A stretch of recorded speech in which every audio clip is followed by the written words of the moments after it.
Hey again, this is Gary from G&H Honey Bees, and I just wanted to give you an update on my sugar water dishes that I had 3D printed. So this is an assembled unit. It's just got the plastic jar with a hole in the lid plugged into the base that I've 3D printed. And I've discovered a flaw in my design. They do work wonderfully well. The bees can get around in that channel, the outside channel, like around here. And they drink the sugar water down just nicely, and there's no drowning. However, there is a problem with my original design. If I can get that to focus, you see the holes that go from the inside to the tray, or to the trough.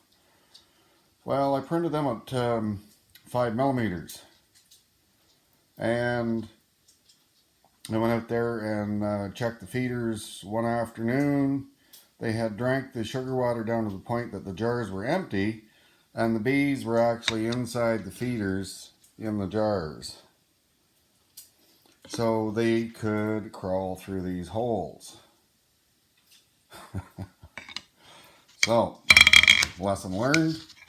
I've redone the design. I've made the holes 3mm, and I made more of them. And this is what I'm going to be using from now on for feeding. And like I said, they do work wonderfully well.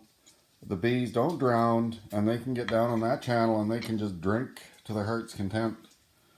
So just thought I'd give you a little update on my sugar water feeder dishes.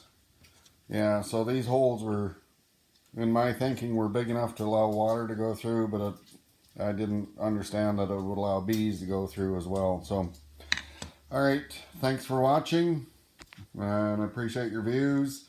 So, I'll talk to you again soon.